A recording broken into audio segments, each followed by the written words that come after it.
Hello dear learners, welcome to online English class. This is Mohammad Joinul Abedin, Assistant Professor of English, Cambrian College, Dhaka. তো শিক্ষার্থীরা আজকে আমি তোমাদেরকে English second paper এর grammar part থেকে একটি topic পড়াতে যাচ্ছি। তো তার আগে এই ছবিটি একটু ভালোভাবে দেখে নাও, একটু বিশ্লেষণ করো। এটা কার ছবি? নিশ্চয়ই জানো, এটি মাইকেল জ্যাকসনের ছবি। এই ছবিটি হলো তার প্লাস্টিক সার্জারির আগের ছবি, আর পরেরটি হলো প্লাস্টিক সার্জারির পরের ছবি। তাহলে আমি কি বোঝাতে চেয়েছি তোমাদেরকে, যে এখানে এই যে চেঞ্জ করা হয়েছে তার আউটলুক, এটা বাইরের গঠনগত একটা পরিবর্তন, কিন্তু তার যে অন্তরের সত্তা, মাইকেল জ্যাকসনের যে ভেতরের বিষয়টা, তার যে গান, তার যে গুণ, সেগুলো কিন্তু একই রয়েছে। তাই বলা হচ্ছে what a change in outer form, no change inside same in norm. যে বাইরের দিকে কি একটা পরিবর্তন, কিন্তু ভিতরের কোনো পরিবর্তন নেই। আবার একটি বাক্য দেখো, উই রেসপেক্ট আওয়ার টিচার্স। আমরা আমাদের শিক্ষকদের শ্রদ্ধা করি। Don't we respect our teachers? আমরা কি আমাদের শিক্ষকদের শ্রদ্ধা করি না? দেখো, এই দুইটি সেন্টেন্সের গঠনগত রূপ কিন্তু আলাদা, কিন্তু এর অর্থ এক। আমরা শিক্ষকদের সম্মান করি, আর আমরা কি শিক্ষকদের সম্মান করি না? এটা দিয়েও একই অর্থ বোঝানো হয়।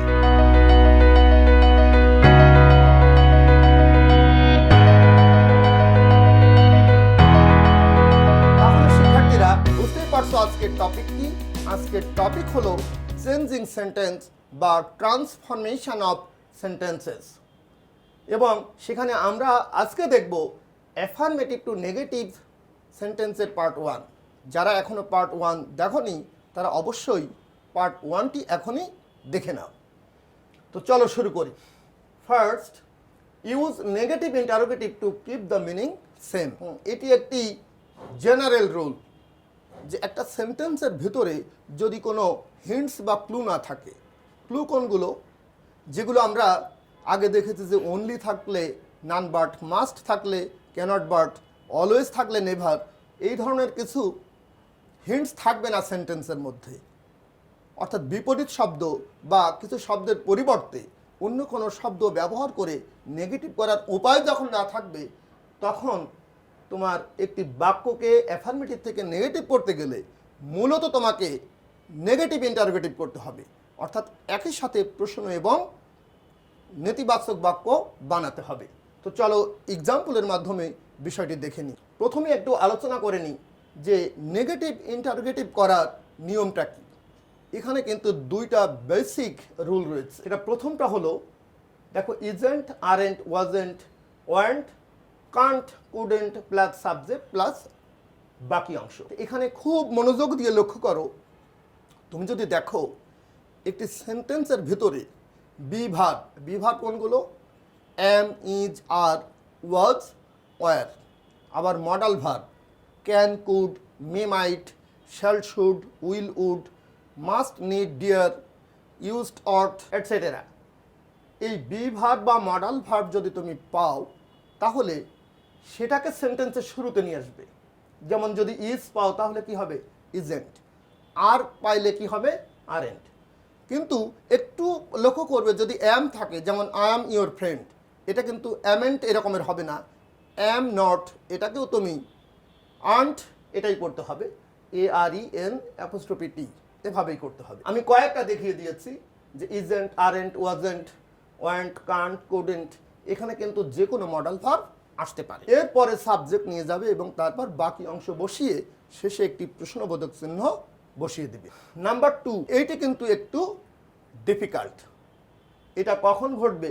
যখন সেন্টেন্সের মধ্যে verb am, is, are, was, were কিংবা modal verb can, could, may, might ইত্যাদি থাকবে না।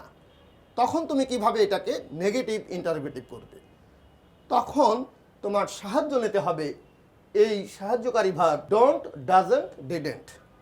এই ডু ভার্ব কিন্তু ফুল ভার্ব, প্রিন্সিপাল ভার্ব এবং অক্সিলারি ভার্ব দুভাবেই ব্যবহৃত হতে পারে। তাহলে ডোন্ট, ডাজন্ট, ডিডেন্ট, তারপর বসাবে সাবজেক্ট এবং তারপরে বেস ফর্ম অফ ভার্ব, অর্থাৎ ভার্বের মূল ফর্ম। ভার্বের মূল ফর্ম বলতে এমনই মূল ফর্ম যার সাথে কোনো আইএনজি থাকবে না, যার সাথে কোনো এস বা ইএস আইএস কিছুই থাকবে না, একেবারে ডিকশনারির যে মূল ভার্ব সেটা বসাতে হবে। এখন বলি কখন তুমি ডোন্ট, কখন ডাজেন্ট এবং কখন ডিডেন্ট বসাবে। তুমি যদি দেখো যে বাক্যটি প্রেজেন্ট ইনডিফিনিট টেন্সে আছে, কিন্তু ভার্বের সাথে থার্ড পারসন সিঙ্গুলার এস নাই, অর্থাৎ সাবজেক্ট প্লুরাল, ভার্বের সাথে এস বা ইএস নাই, তখন ব্যবহার করতে হবে ডোন্ট, তারপরেই সাবজেক্ট, তারপরেই ভার্বের একেবারে বেস ভার্ব। আর যদি দেখো যে বাক্যটি প্রেজেন্ট ইনডেফিনিট টেন্স এবং ভার্বের সাথে এস ইএস বা আইএস আছে, তখন তোমাকে নেগেটিভ ইন্টারোগেটিভ করতে হবে ডাজেন্ট ব্যবহার করে। আর যদি দেখো ওই বাক্যটি পাস্ট ইনডিফিনিট টেন্সে আছে, যেমন হি রোট আ লেটার, সে একটি চিঠি লিখেছে, তাহলে তখন ব্যবহার করতে হবে ডিডেন্ট। তাহলে didn't he write a letter, এরপরে সাবজেক্ট, তারপর বেস ফর্ম অফ ভার্ব। তো বিষয়টি এক্সাম্পলের মাধ্যমে ভালোভাবে বুঝে না। টাইগার ইজ অ্যান অ্যানিম্যাল, বাঘ একটি প্রাণী, এটাকে আমাদের নেগেটিভ করতে হবে। কিন্তু দেখো এখানে কোনো ক্লু নাই যে অ্যানিম্যালের বিপরীত শব্দ কি, কিংবা অনলি, অলওয়েজ ইত্যাদি নাই। তাহলে উপায়, এই বাক্যটিকে নেগেটিভ করতে হলে তুমি নেগেটিভ ইন্টারোগেটিভের মাধ্যমে করতে হবে। তবে আরও কিছু অ্যাডভান্সড নিয়ম আছে, সেটা তোমরা ধীরে ধীরে পরে শেখো, কিন্তু এই সহজ নিয়মটি আগে শিখে নাও। তো এটা কি হবে নেগেটিভ? দেখো, ইজন্ট টাইগার অ্যান অ্যানিম্যাল, বাঘ কি একটি প্রাণী নয়? তার মানে একই অর্থ বোঝাচ্ছে যে বাঘ একটি প্রাণী। তুমি যদি বলো আমাকে কে না ভয় পায়, এই যে না বললে কিন্তু আসলে তুমি কি বোঝাতে চাচ্ছ? যে আমাকে সকলেই ভয় পায়, অর্থাৎ নেগেটিভ দিয়ে অ্যাফার্মেটিভ, নেগেটিভ কথা কিন্তু অর্থটা অ্যাফার্মেটিভ বা অন্য রকমের থেকে যায়। হি বট আ পেন, দেখো এখানে কিন্তু এই বাক্যটির মধ্যে অ্যাম, ইজ আর ওয়াজ আর এগুলো নাই, অর্থাৎ বি ভার্ব বা modal verb, can, could, may, might ইত্যাদি নাই। তাহলে আমাদের কিসের হেল্প নিতে হবে? ডোন্ট, ডাজেন্ট বা ডিডেন্ট। যেহেতু এটি পাস্ট টেন্স, পাস্ট ফর্ম, তাহলে এটার নেগেটিভ ইন্টারোগেটিভ করার জন্যে didn't he buy a pen, didn't he buy a pen. খুব ভালো করে লক্ষ্য করো, ডিডেন্ট হি এখানে কিন্তু আছে বট, কিন্তু এখানে কি হলো? বট কিন্তু আমি লিখিনি, এখানে বট এর যে বেস ফর্ম, এই যে বেস ফর্মাট ভার্ব, এই বেস ফর্মাট ভার্ব হলো বাই, সেটা বসানো হয়েছে। আই হ্যাভ আ বুক, আমার একটি বই আছে। এই হ্যাভ নিয়ে কিন্তু একটি জটিলতা আছে। দেখো, ডোন্ট আই হ্যাভ এ বুক, এই যে আমরা নেগেটিভ ইন্টারোগেটিভ করলাম, এটা এইভাবে করে আমেরিকানরা বেশি ব্যবহার করে, কিন্তু যদি ব্রিটিশরা যে ব্যবহারটা করে সেটা হলো হ্যাভেন্ট আই এ বুক, এভাবে করলেও হয়। তো এখন এই যে ডোন্ট আই হ্যাভ এ বুক, এই নিয়মটি হলো প্রচলিত, কারণ এখন ইংলিশ আর ব্রিটিশ কিংবা আমেরিকান বা অস্ট্রেলিয়ান এরকমের সীমাবদ্ধ নাই।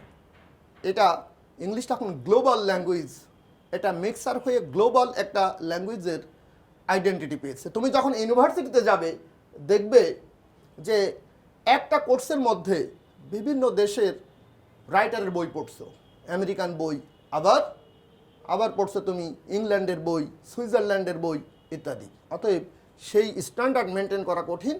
তুমি মেসেজ যদি পাস করতে পারো ইংরেজির মাধ্যমে, সেটাই যথেষ্ট। হি ইটস এ ম্যাঙ্গো, তাহলে এখানে দেখো ভার্বের সাথে এস আছে, তাহলে এটার নেগেটিভ কি হবে?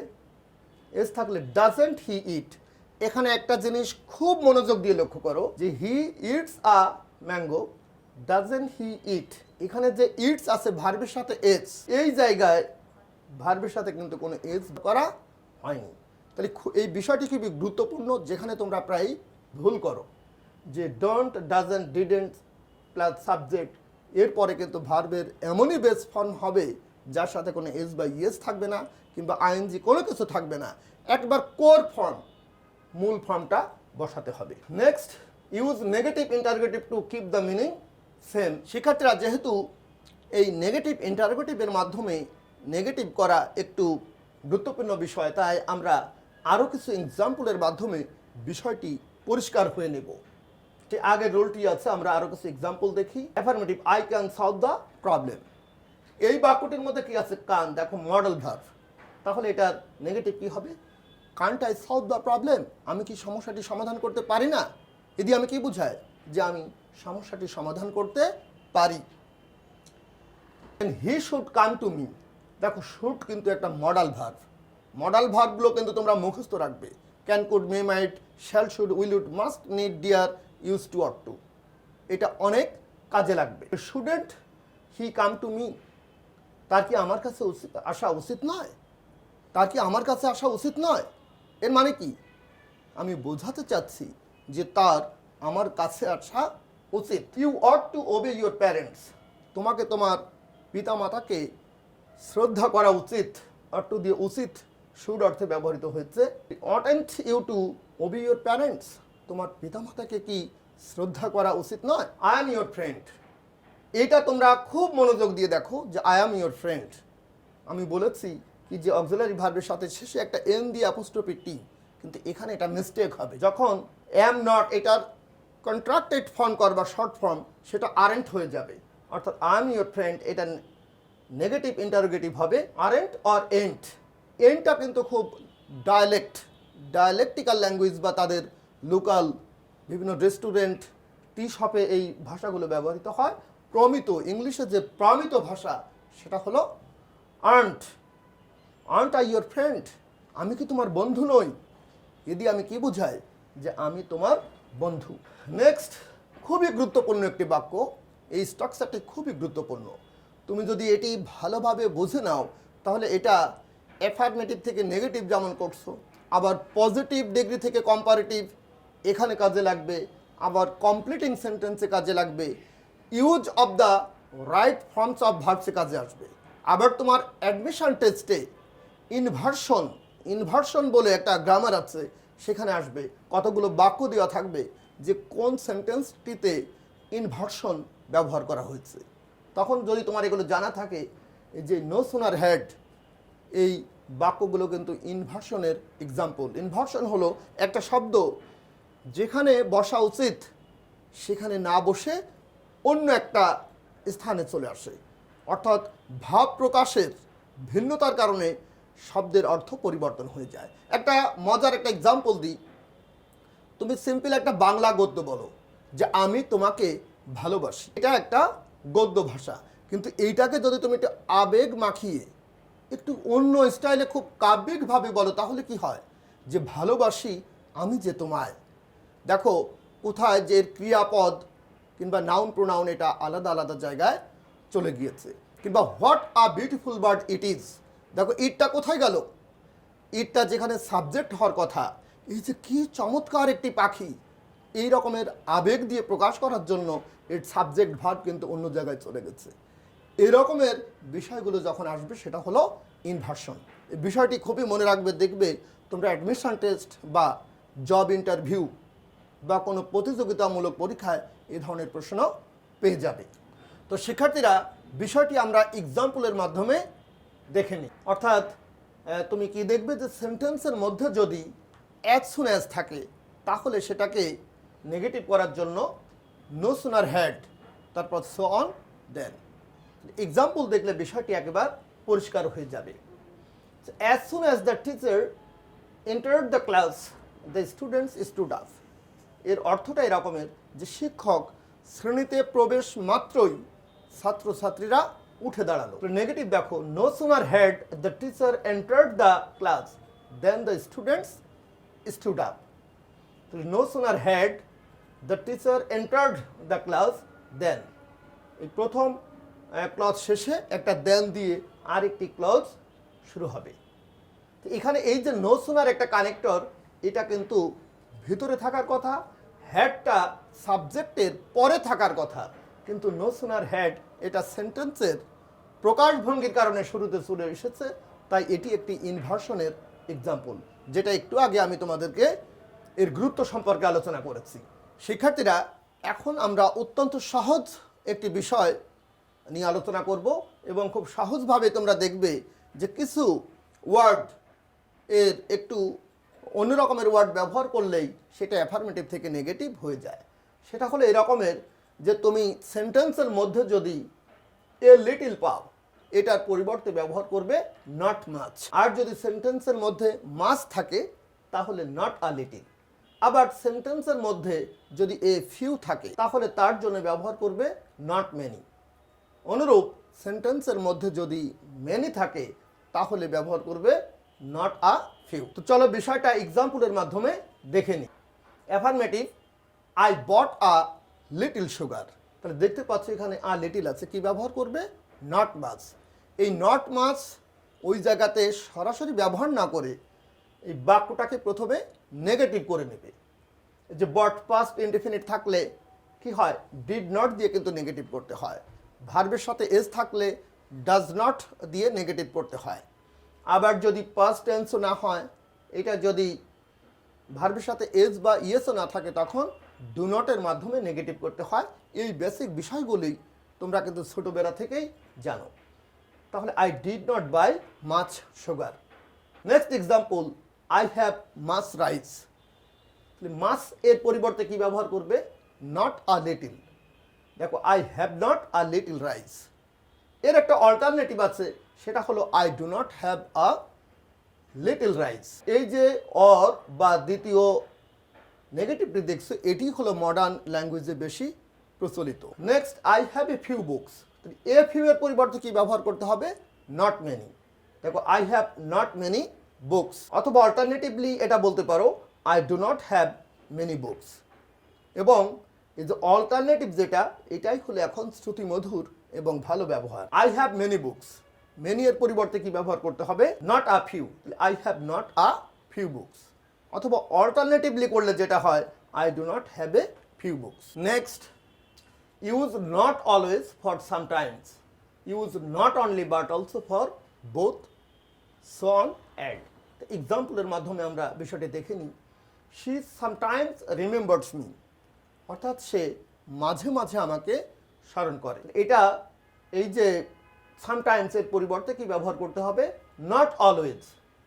She does not always remember me. এখানে কিন্তু রিমেম্বারের সাথে এসটা যুক্ত হয়নি, কারণ এখানে ডাজ নট চলে এসেছে। আর তুমি কিন্তু একেবারে যে রুলটা শুধু অ্যাপ্লাই করে দেবে এরকমের করলে কিন্তু হবে না। তোমার বেসিক কিছু বিষয় থাকতে হবে। যেমন সামটাইমসের পরিবর্তে এখানে লেখা আছে নট অলওয়েজ, কিন্তু একটু ক্রিয়েটিভ হতে হবে যে তোমার এই সেন্টেন্সটাকে তো আগে নেগেটিভ করতে হবে। সাধারণ যে আমরা ক্লাস 4, 5, 6-এ যেটা শিখেছিলাম যে একটা বাক্যকে নেগেটিভ কীভাবে করতে হয়, সেটা সেই কাজটি করার পর তুমি ওটা অ্যাপ্লাই করবে। তাহলে she does not always remembers me. Next, both Abhi and Niru went to the জু।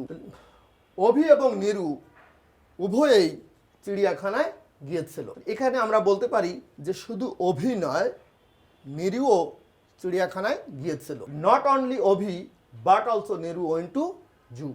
অর্থাৎ যখনই কোনো বোথ এবং তার মাঝে একটা নাউন, তারপর অ্যান্ড, বোথ তারপর সামথিং বা একটা কিছু থাকলো তারপর অ্যান্ড, এটাকে যখন নেগেটিভ করবে নট অনলি বাট অলসো ব্যবহার করে করবে। Next, the lady guest drank both water and wine. এই মহিলা অতিথি পানি এবং মদ উভয়ই খেয়েছিলেন। তাহলে দেখো, the lady guest drank not only water but also wine. আমি তোমাদেরকে পরামর্শ দিব যে নিয়মের দিকে বেশি খেয়াল না করে এই ধরনের বাক্যকে বারবার পড়ো। পড়ে পড়ে তোমার নিজের কাছে একটা আয়ত্তে নিয়ে আসবে, তাহলে আর ভুল হবে না। শিক্ষার্থীরা, আমরা ক্লাসের শেষের দিকে চলে এসেছি। তোমরা মনোযোগ সহ বাকি অংশ দেখে নেবে। এখন শেষের দিকে আমরা কিছু অতিরিক্ত এক্সাম্পলের মাধ্যমে আরও কিছু বিষয় বুঝে নেব। যেমন সেন্টেন্সের মধ্যে যদি বিসাইডস থাকে, তাও কিন্তু সেই বাক্যটাকে নেগেটিভ করতে হলে not only, so on, but also, অর্থাৎ নট অনলি বাট অলসোর ব্যবহার দিয়ে সেটাকে নেগেটিভ করা যায়। For example, the lady guest not only ate asparagus but also drank white wine. এর অর্থ হলো যে মহিলা অতিথি শুধু অ্যাসপারাগাস খায়নি, সে এই হালকা মদও পান করেছিল। Next example, she is less beautiful than her sister.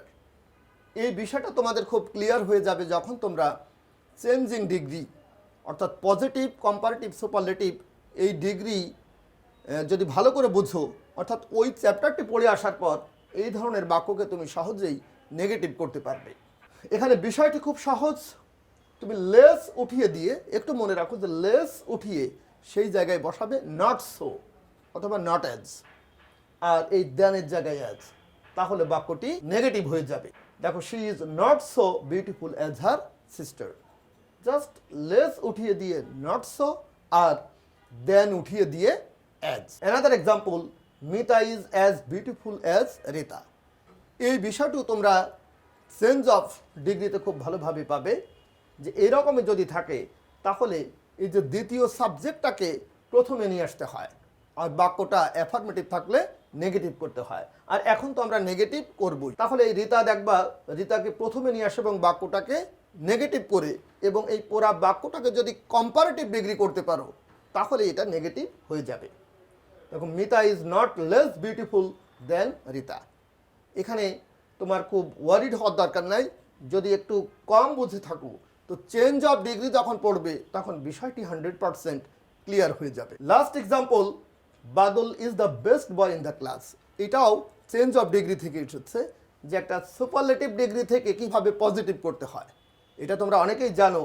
মূলত সুপারলেটিভ ডিগ্রিকে পজিটিভ করলে, যেমন নো আদার দিয়ে করলে কি হয়, বাক্যটি নেগেটিভ হয়ে যায়। পরীক্ষায় কিন্তু এই ধরনের বাক্য দুভাবে আসতে পারে। তোমার ব্র্যাকেটে লেখা থাকলো মেক ইট পজিটিভ ডিগ্রি, তাহলেও যে উত্তর হবে, আবার যদি লেখা থাকে মেক ইট নেগেটিভ সেন্টেন্স, সেই উত্তর কিন্তু একই হবে। এটাকে কিভাবে করতে হয় দেখে নাও, যে no other boy in the class is so good as Badal. এখানেও তোমরা বেশি লোড নেবে না, বেশি টেনশন করবে না, এই ধরনের বাক্য প্র্যাকটিস করবে। প্র্যাকটিস করলে অবশ্যই তুমি পারবে। যেমন এখানে যদি একটা বাক্য আসে যে Dhaka is the biggest city in Bangladesh, তাহলে কিন্তু তুমি পারবে যে no other city in Bangladesh is as big as Dhaka. তাহলে চিন্তার তো কিছু নাই, এটা বারবার যদি তুমি পড়ো, প্র্যাকটিস করো, তাহলে অ্যাফার্মেটিভ থেকে নেগেটিভ তুমি পারবে। তো শিক্ষার্থীরা, চলো এখন আমরা কিছু এক্সারসাইজ করে আরো কিছু বিষয় দেখে নিই।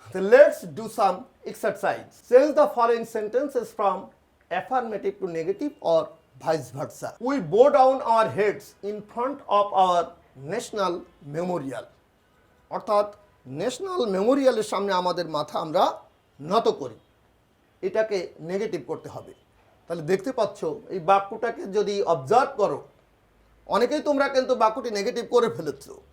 যারা পারো নাই একটু লক্ষ্য করো, একটু অবজার্ভ করলে কি দেখা যায়, যে এই সেন্টেন্সের মধ্যে যে অনলি থাকলে যে নান বাট, বিপরীত শব্দ, কিংবা মাস্ট থাকলে ক্যানট বাট, এই ধরনের কোনো হিন্ট দেওয়া নাই।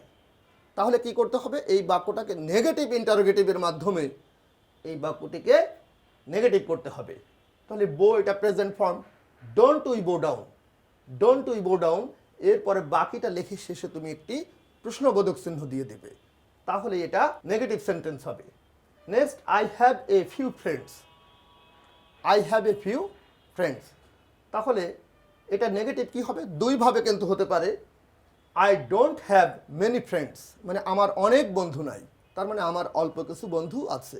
অথবা I have not many friends, he has a little problem. একটু চেষ্টা করো, পেরে যাবে, অনেকেই পেরেছো। দেখো, একটু রিকালেক্ট করো যে যদি এ লিটল থাকে, এ লিটল থাকলে সেটা কি করতে হবে, not much, he has not much problem. Next example, Mahir is the tallest boy in the class. এর আগের স্লাইডে কিন্তু আমরা পড়ে আসলাম he is the best boy in the class, no other boy in the class is as good as he. সেভাবেই তুমি করে ফেলতে পারো যে no other boy in the class is as tall as Mahir. তো শিক্ষার্থীরা, ক্লাসের শেষ পর্যায়ে চলে এসেছি, আশা করি ভালো লেগেছে, এবং তোমরা যদি না বুঝো তো বারবার ক্লাসগুলো দেখবে, তাহলে তোমাদের কাছে বিষয়গুলো পরিষ্কার হয়ে যাবে। তো আজ এ পর্যন্তই। All the best, thank you.